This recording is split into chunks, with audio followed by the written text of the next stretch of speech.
and she chicken inspection.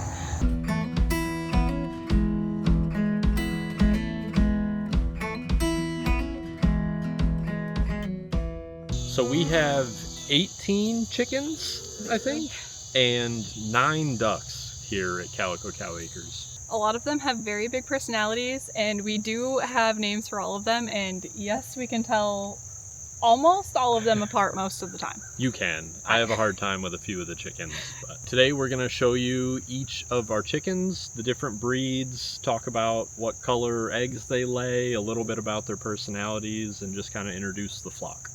And the ducks too. And the ducks. And we also have lost some birds in the last couple of years. At the end of the video, we're going to talk about that and kind of the mistakes we've made, like the reasons that we've lost them, just in case it might help somebody. But I do want to give a trigger warning in case that's going to make you sad. We're not going to show anything gross or like graphic as far as that goes, but we are going to talk about how and why we lost them. So that will be at the end. But for now, we're going to start with the ducks. Okay, before we actually get into like each bird, do you have a favorite bird? A favorite bird? Yeah. Honestly, Gouda is one of my favorites. Really? Yeah. You know he tries to attack you every time you see him? Yeah, Gouda's misunderstood. He really can be a sweet guy, and he's a good rooster. He just hasn't had the opportunity to be a leading rooster. I would say my favorite chicken is probably Marmalade. Miss Lady's a great one. She's just so sweet and friendly and curious. And she's always like pecking at us because she wants to know what we're doing. I don't think I have a favorite duck. I like all of them a lot. We got our first batch of mail order chicks and ducklings in June of 2023. So those birds are now about 2 years old. We started getting eggs from them around November or December of 2023. This is Bill. He is our older Drake. His name is William Webster. If you guys have watched our channel for a while, this is the one that we had vet problems with his hot dog, is that what we were calling it? That was the whole situation, but he's all good now. He makes fertile eggs. He's been a happy, healthy guy. Yeah, and he's a very good protector of our ladies. Yep. I'd say. He keeps watch and alerts everyone very well.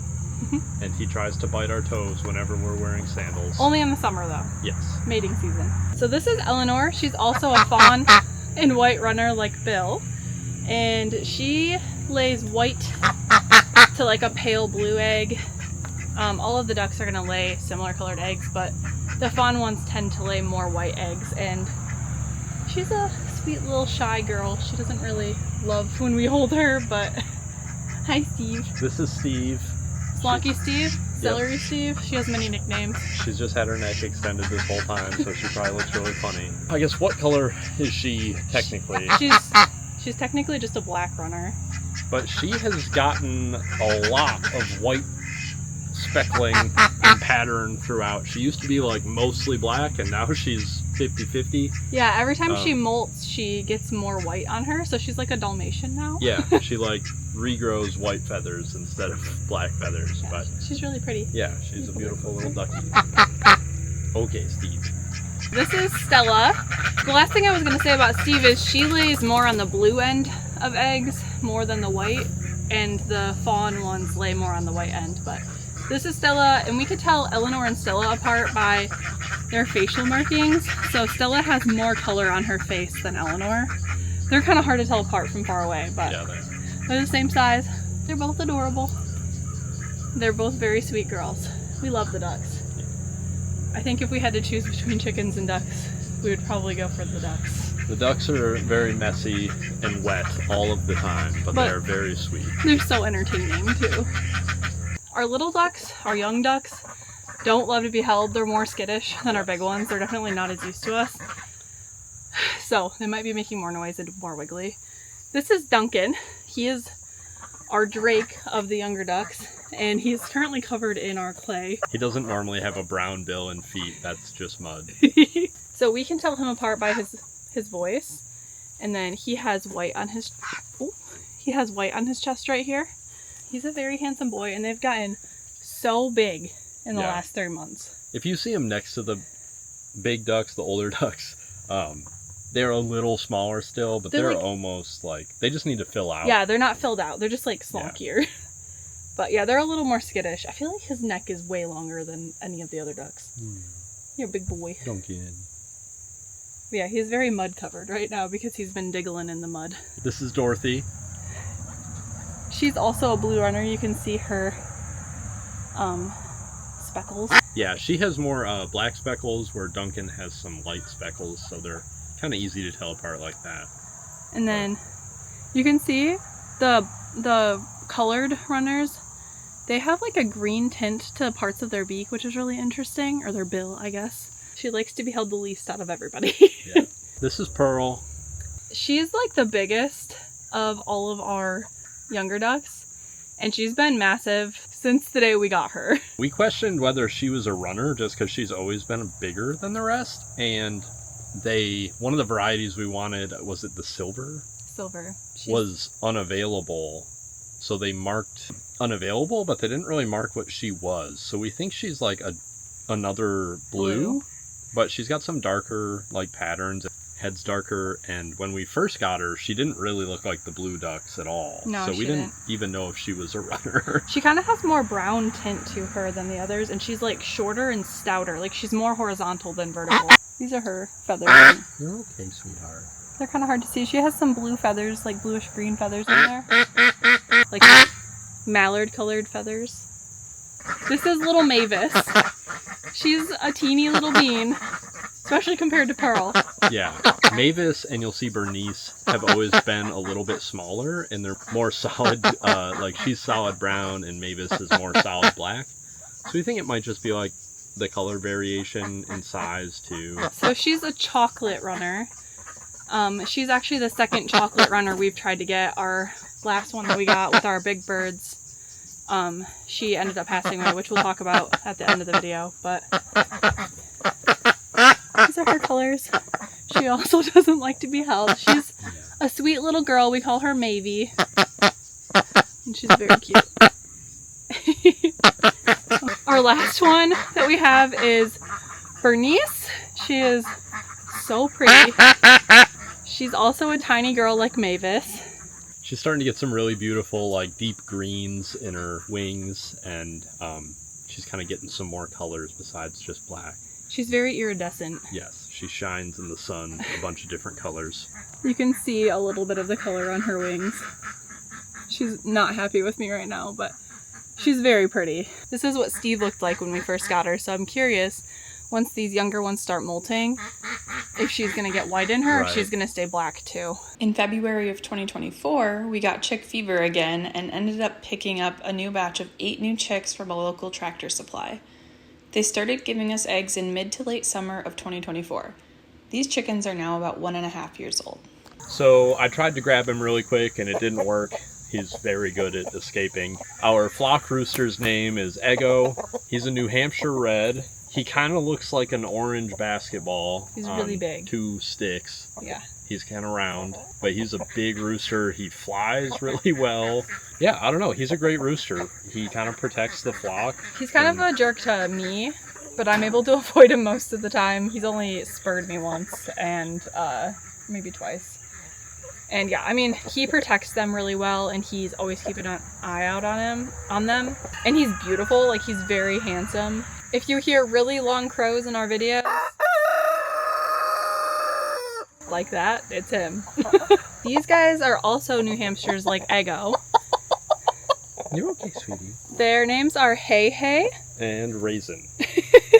And they lay like a medium brown egg, I believe. We have a lot of brown egg layers. Yes, various shades of brown. These guys are pretty sweet. They're not like, they don't love to be held, obviously.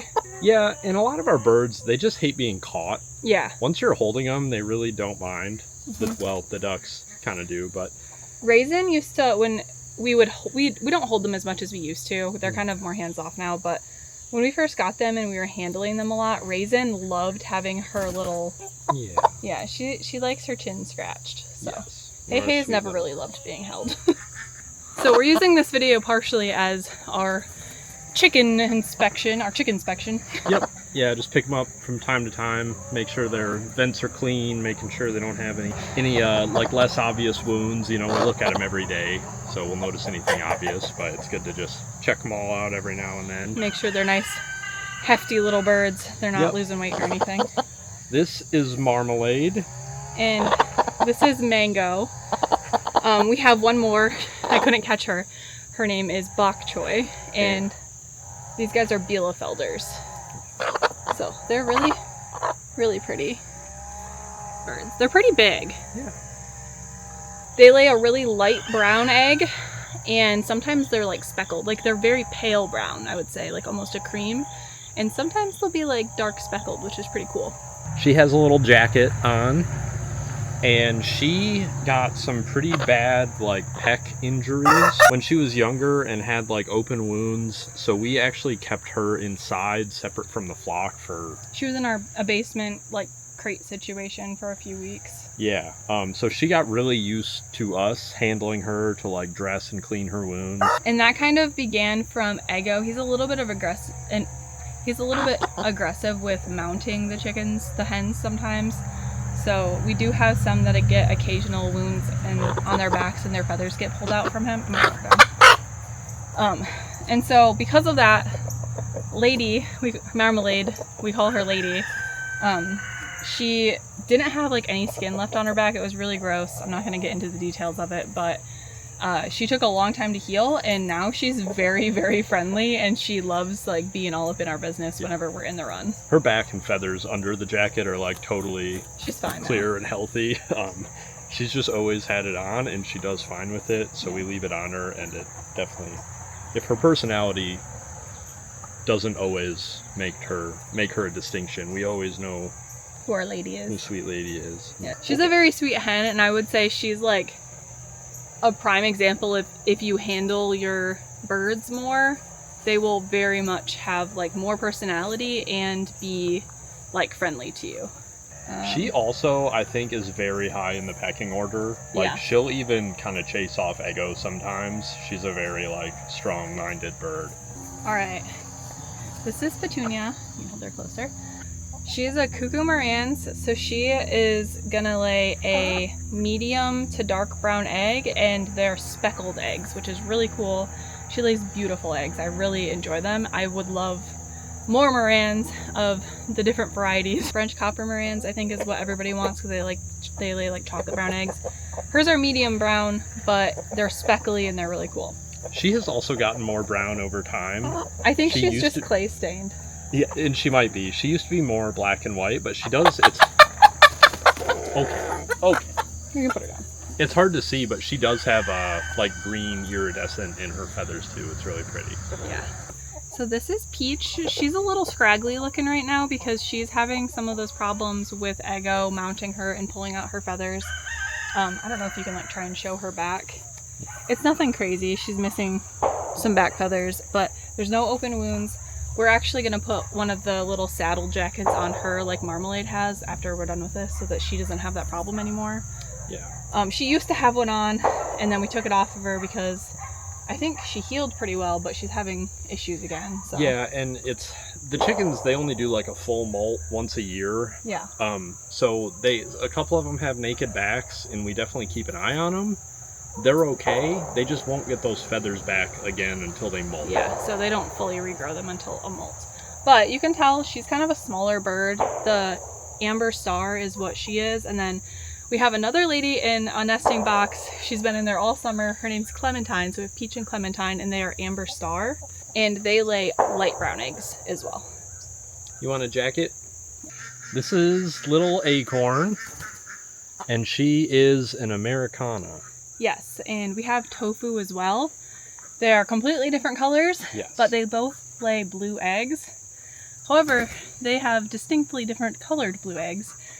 So, Acorn here lays a like really big baby blue egg, and then Tofu lays like almost a teal blue. It's like a more greenish blue. And hers always end up kind of elongated. Yeah. So we can tell when we get a blue egg. There are only 2 blue eggers. We can tell who laid which one because they're distinctly different. Acorns are really big and round, and tofus are like really elongated and like stretched out and like blue-green, and it's kind of funny. But if we get more chickens, like at some point, I definitely want more Americanas. I really love them. They're very fast and smart, and like in a good way, and we've had no problems with them. Like tofu used to love hugs. We don't really hold them that much anymore, but they're very friendly. Yes. And yeah, I just really like them, and they're all different colors, which is really cool. Yep. This is Gouda. He's currently our only bachelor rooster, and he is also an Americana, so he's the same as Tofu and Acorn. He is a little ornery, and if you don't have food, he's pretty likely to attack you. Sometimes he's better with me. Flying solo right now. We are working on a plan to get him back as the leader of a separate flock. He was one of our extra roosters from the first round of chicks that we got, and he did live with the big flock for a while, but eventually we had to separate out the extra roosters. He does pretty good in his big grass patch. He's got a big spot for just being a solo chicken, and he's got a fancy little A-frame that he lives in. But yeah, we're kind of working on getting him a small flock of hens so he is a good leader. Yeah. He's just kind of mean to us. To us. He's good with hens. He is. In May of 2025, we decided to double our duck flock. When we originally ordered our first batch, we had hoped to get a variety of colors that ended up not being available and were replaced with mostly fawn runners instead. So we wanted to diversify the flock this time and ordered brown, black, silver, and blue. They're almost 3 months old now and are not laying eggs yet. All right. We were able to catch one of our Brahmas. So Brahmas are really big chickens. They're the biggest chicken breed. And we didn't know that when we got them, but we've turned out to really enjoy them. Yes, they are very sweet birds, and they're very good foragers. Yeah, they like to be out in the net and foraging in the grass. They're the last ones out at night. Yes, and we also found out they actually kind of take a laying break more in the summer. So they're a hardier breed. They're more of a winter suited breed, I would say. Yes. But they do fine here, and hers are really gross and dirty right now, but they're covered. It's been rainy, so hers are really muddy right now, but they have feathered feet, which is pretty funny. This is Jelly Bean. She has black feathers on her back. That's how I can tell her apart. And then we have Bon Bon. She is more fully white on her back than the other two. And then the last one we have is Opal, and she's more like speckled black. And I don't know how, but I can manage to tell them all apart somehow. I think these guys just lay like standard medium brown eggs as well. I was nervous about getting them because we didn't realize that we had gotten Brahmas, like the biggest. We didn't realize that they were the biggest breed. And we haven't had any issues with the hens for that reason.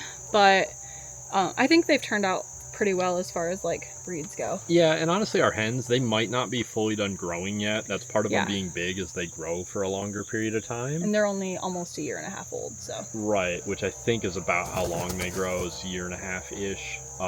But they're not huge, our Brahma hens. They are filled out really well. Yeah. But they're not like towering over the other birds. You were such a nice chicken, you know that? You can see she's iridescent too. Yes, this is Nutmeg. Yeah. She is a Rhode Island Red. She also lays brown eggs. I would say the Rhode Island Reds are also like super, can you back up a little? They're super into the foraging. Like she's very independent. She loves to escape. She doesn't do it constantly or anything, but if we have an escapee, it's usually her now. I think she's a really sweet, curious bird. Yeah, she's also like a really strong personality. She's not afraid to like come up to you and kind of check you out. Yeah, she's very social. Again, she doesn't like being grabbed, but once you grab her, she's very, very calm. So. Yeah. Yeah. She's a very social bird, and she is very red. Like, it's interesting to see the New Hampshires are more of an orangish red, and she's more of like a purple red, and she's like a deeper color. And she has a lot more iridescence in her than the other ones do. All right, this is Apricot. She is a starlight green egger. And we also have another one that is named Penny. They're obviously like white and cream birds with a little bit of golden coloring. And then, I don't know if you'll be able to tell, but her ears, can you see her ears? You can tell that she lays green eggs because her ears are green, which is really cool that you can tell that by about chickens. She is one that we're gonna have to put a little jacket on after we talk about her real quick, because it seems like Eggo likes the white hens the most, and they all need jackets. Yeah. So he must just favor them for some reason. She lays a pale green egg, and I don't know, sometimes they're so pale that they almost look white, but then there are some that are almost olive.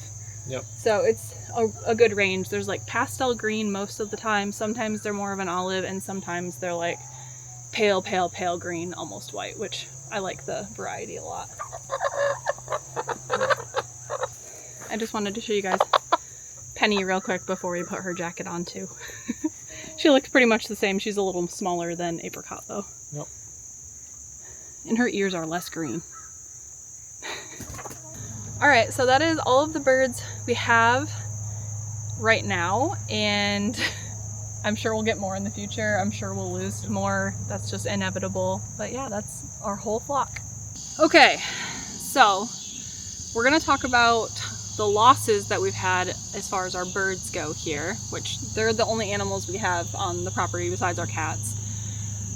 So the first one that we lost was Becky, and she was our brown chocolate runner duckling, and we only had her maybe a week, and I believe that she died of niacin deficiency. Even though we were supplementing it, I think that she was just not eating enough, and I think from the get-go she might have been a little weaker. yeah, And at such a young age, not getting those nutrients, it can be a really quick process for a young bird. yeah. So she was about a week old, and I think it was just a mixture of niacin deficiency and like failure to thrive in general. The happy loss that we've had was Papaya. He was our third rooster in our initial batch of chickens. He's a Bielefelder. He's a Bielefelder. He is a very handsome, big rooster, and he actually lives with our friends in South Carolina, Red and Steven. They have a flock of ducks and geese, and we're kind of interested in just having a rooster for the protection aspect, which I think he kind of does. Yeah, I think so. But so he doesn't have any rooster pressure there or hen pressure. He's just kind of a lone rooster hanging out with ducks and chickens. I'm sure he thinks he's in charge, but he's not. Yeah. So yeah, he kind of just retired to a different farm. South Carolina. And we get to see him on occasion when we visit them. Yeah. So that's really nice. He's living a good life. He's a big, handsome rooster. He's like the most beautiful rooster I've ever seen in my life. I'll try and get Red to send me a picture of him, and I'll pop a recent picture in here of him. So the next two that we lost were actually two of our cuckoo Morans. We had three, and now we only have one. And I have to believe that this breed is more susceptible to the issue that caused it because they're the same breed. But we think that we lost them to sour crop. And that kind of happens when their crop gets impacted or gets some sort of, it's not like processing things correctly, and it gets an infection basically. They kind of just like one day randomly were really drooly and lethargic, and then within the next 12 hours they were gone. Yeah, both of those were really quick. I mean, by the time the second one happened, we kind of knew what was going to happen based on the first one.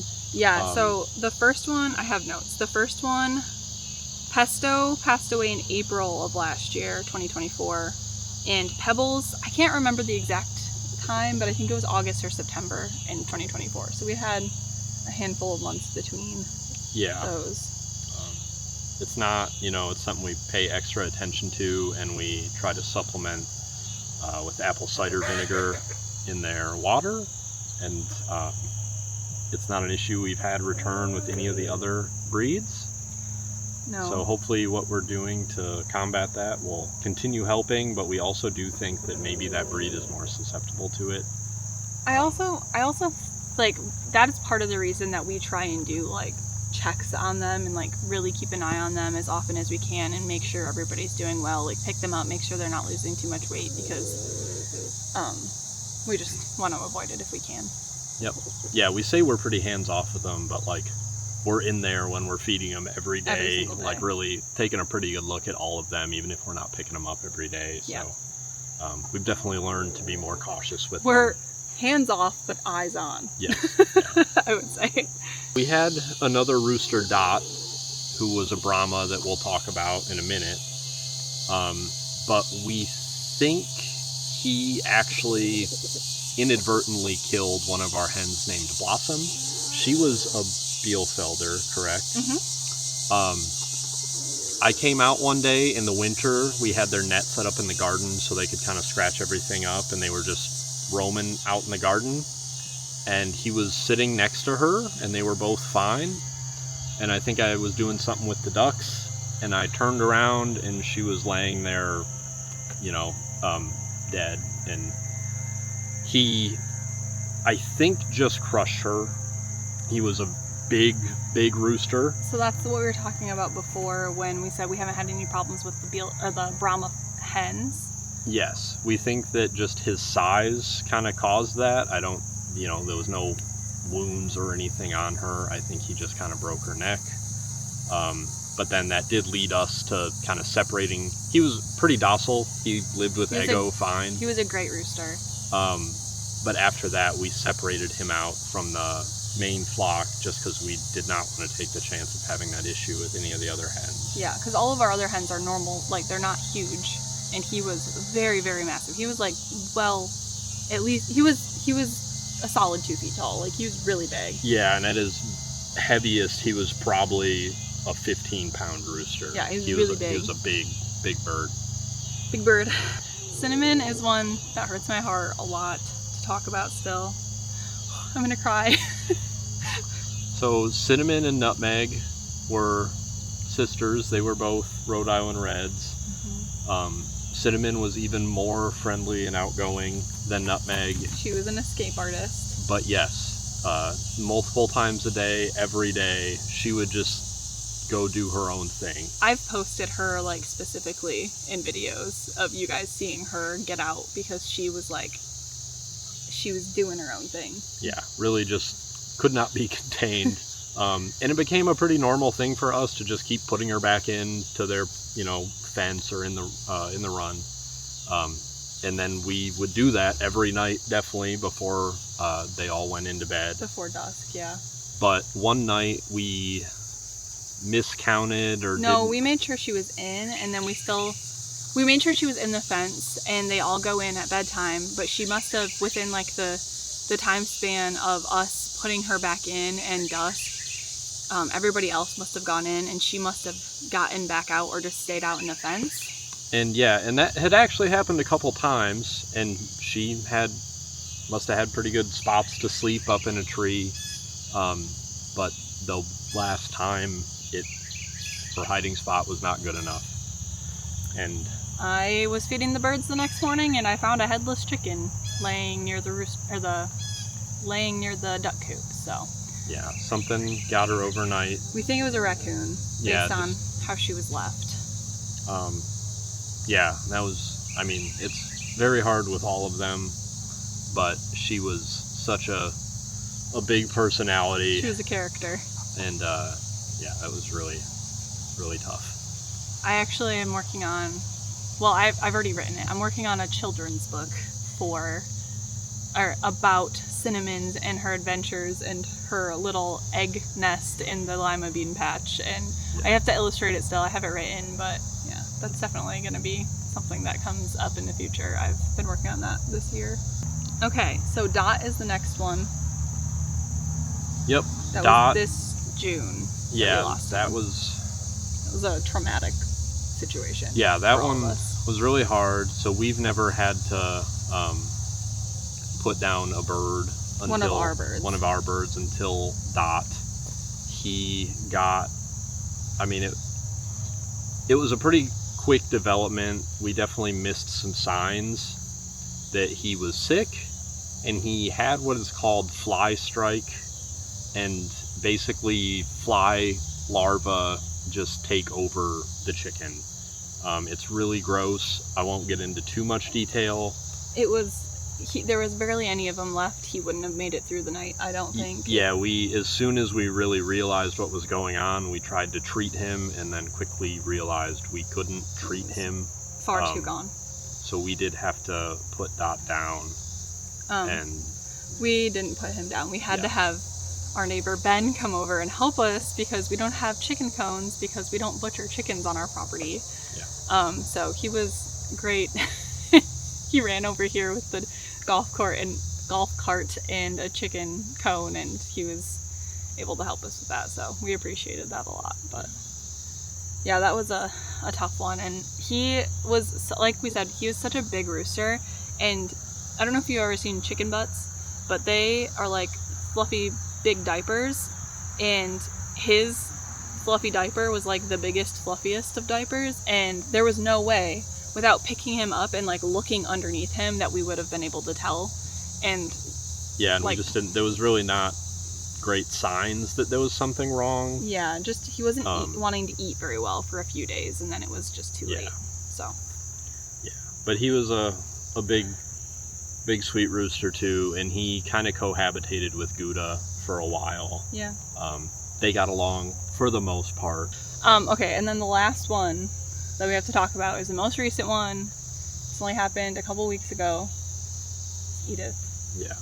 And this is, other than the first duck we lost that first week we got them, this is the only other duck problem we've had besides a little bit of bumblefoot because we have thorns everywhere on our property. But our little Edith got stolen, and we don't really know exactly what happened to her, but she disappeared and she's never come back. So yeah, there was almost no trace of Edith. There was like a few little downy feathers from her chest that we were able to find.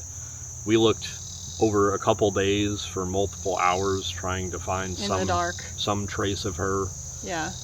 We think a more advanced predator, a fox, or we think it was probably a fox. Probably a fox. We don't really.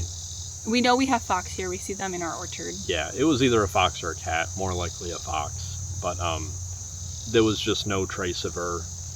And we came out one night to put the ducks to sleep because they don't go. They don't go in their bed. They don't go into their cabinet on their own. We have to put them in there. We have to like guide them in, so they stay up later than the chickens. Yeah, so we came out one night and she was just not here. And they were in their run, or they were in their net. Yeah. So something got her through the net. Yep. So we've been a lot better making sure that at dusk we put them in their like closed run area, and then we get them in their cabinets earlier at night than we had been. And once we have the big house built, we're going to be putting them into the big house. Yep. In the evening instead of letting them stay in their run just for extra safety. But yeah, their little houses right now are too small for us to feel comfortable putting them in there for like way overnight, like over 12 hours. It's plenty of room for them to sleep, but it's not like a big comfortable area for them. So yeah, once the big house is built, there'll be plenty of space and we'll keep them in there. So. Okay.